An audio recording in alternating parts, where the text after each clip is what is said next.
Hello दोस्तों, आज जानेंगे हम जयगढ़ किले के बारे में। राजस्थान की राजधानी जयपुर के गुलाबी शहर में चील का तेला पहाड़ियों के शीर्ष पर स्थित एक बहुत ही भव्य संरचना है। इस खूबसूरत इमारत को सवाई जयसिंह द्वितीय द्वारा 1726 में आमेर के किले की सुरक्षा के लिए बनाया गया था। ये किला चट्टान के शीर्ष पर बंधा हुआ हरे भरे और विशाल जंगलों से घिरी एक महल नुमा संरचना है। आपको बता दें कि इस शानदार किले से आमेर किले तक एक भूमिगत मार्ग जाता है और इसे विजय का किला के रूप में भी जाना जाता है। जयगढ़ किले का इतिहास। इस किले की सबसे बड़ी खास बात यह है कि इस किले में दुनिया की सबसे बड़ी तोप है और ये जयपुर शहर का एक आकर्षक दृश्य भी प्रस्तुत करता है। विद्याधर नामक एक प्रतिभाशाली वास्तुकार द्वारा निर्मित और डिजाइन किया गया, जिसकी वजह से ये किला यहाँ आने वाले पर्यटकों को अपनी तरफ बेहद आकर्षित करता है।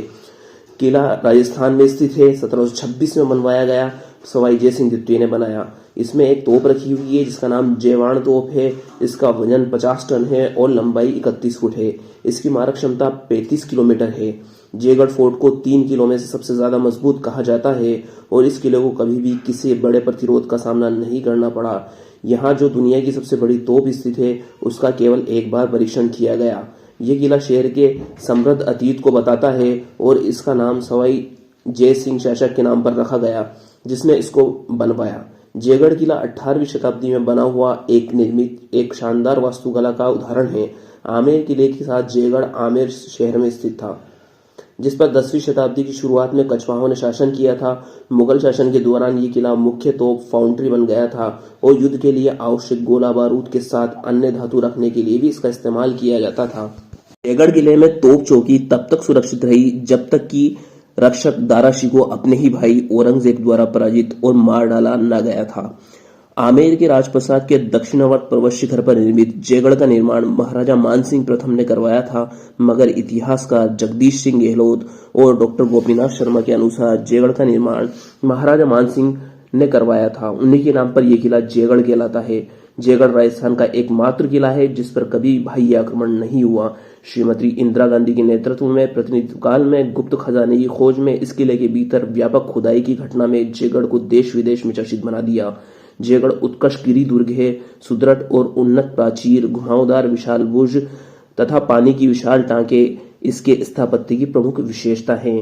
जयगढ़ के भवनों में जलेब चौक, दीवाने आम, दीवाने खास, ललित मंदिर, विलास मंदिर, लक्ष्मी निवास, सूर्य मंदिर, आराम मंदिर, राणा वज्जी का चौक आदि मुख्य है। किले में राम, हरिहर व काल भैरव की प्राचीन मंदिर बने हुए हैं। आराम मंदिर के सामने मुगल उद्यान शैली में निर्मित एक मंदिर है। जयगढ़ के भीतर एक लघु अंत्य दुर्ग भी बना हुआ है, जिसमें महाराजा सवाई जय सिंह ने अपने छोटे भाई विजय सिंह को कैद कर रखा था। विजय सिंह के नाम पर यह विजयगढ़ी कहलाया। विजयगढ़ी के पास में एक 7 मंजिला प्रकाश स्तंभ है जो दिया बुर्ज कहलाता है। जयगढ़ में तोपे ढालने का विशाल कारखाना था जो राजस्थान के किसी अन्य किले में नहीं मिलता है। महाराजा सवाई जय सिंह द्वारा बनवाई गई एशिया की सबसे बड़ी तोप जयवाण यहीं पहियों पर रखी हुई है।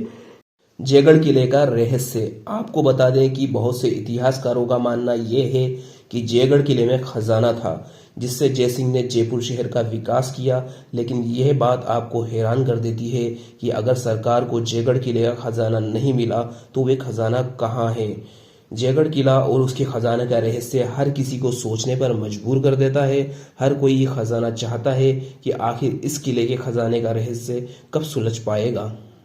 मानसिंह ने कैसे इकट्ठा किया था खजाना। अकबर के 9 रत्नों के बारे में यदि आपने सुना है तो राजा मानसिंह को आसानी से पहचाना जा सकता है।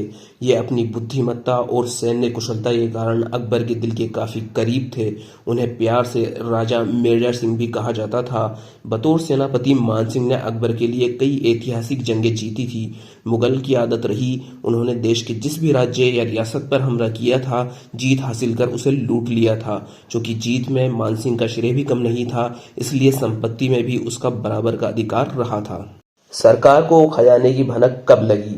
मानसिंह के खजाने के बारे में उस दौर में तो कोई चर्चा नहीं हुई, पर इसका जिक्र अरबी भाषा की एक पुरानी किताब हफ्त तिलिस्मत ए अम्बेरी अम्बेर के साथ खजाने में मिलता है।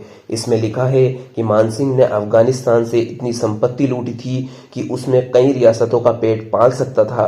किताब में कहा गया था कि जयगढ़ किले के नीचे पानी की 7 विशालकाय टंकियां बनी हैं। मानसिंह ने खजाना वहीं छिपाया था। बातें किताबी थी, सो किसी ने इस पर ध्यान नहीं दिया। अफवाहें जब तब आती और जाती रहीं, लेकिन यहाँ बात अकुल संपत्ति की थी तो भला कितने दिन छिपती। इस खजाने की चर्चा पहली बार 1976 में। उस वक्त जयपुर राजघराने की प्रतिनिधि महारानी गायत्री देवी थी। गायत्री देवी तत्कालीन प्रधानमंत्री इंदिरा गांधी की सख्त विरोधी थी और वे स्वतंत्र पार्टी के टिकट पर लोकसभा चुनावों में 3 बार कांग्रेस प्रतिनिधियों को हार का मुंह दिखा चुकी थी। कहा जाता है कि गायत्री देवी और इंदिरा गांधी में काफी लंबे समय से ठनी थी। 1975 में इंदिरा गांधी ने देश में आपातकाल की घोषणा की थी। यह सरकार की मनमानी का मौका था, जो केंद्र सरकार के आदेश पर गायत्री देवी को जेल में डाल दिया गया। उन पर मीसा के तहत नहीं बल्कि विदेशी मुद्रा कानून उल्लंघन का आरोप लगाया गया था। इस आरोप के बाद इंदिरा गांधी के आदेश पर जयगढ़ किले में आयकर अधिकारियों ने छापा मारा। इस काम में सेना और पुलिस की भी मदद ली गई। 3 महीने तक जयगढ़ किले में खजाने की खोज रही। हालांकि गायत्री देवी बार बार यही दावा करती रही कि किले में कोई संपत्ति नहीं है, पर सरकार ने संपत्ति के लिए किले को बुरी तरह नुकसान पहुंचाया। ये बात और की गई। खुदाई खत्म होने के बाद सरकार ने दावा ऐसा किया कि महल में कोई खजाना नहीं है। कुछ इतिहासकारों का मानना ये भी है कि जयगढ़ किले का खजाना था, लेकिन राजा जय सिंह ने उस खजाने को जयपुर शहर का विकास किया। लेकिन अब सवाल ये उठता है कि यदि सरकार को जयगढ़ किले का खजाना नहीं मिला तो आखिर वो खजाना गया तो गया कहाँ? सवाल तो कई हैं, लेकिन जवाब किसी के पास नहीं। जयगढ़ किला और उसका खजाना, अब देखते हैं कि इस खजाने का रहस्य कब तक पहेली बन इन किलों की दीवारों से टकराता रहेगा या कभी कोई रहस्य की गुंदी को सुलझा सक पाएगा।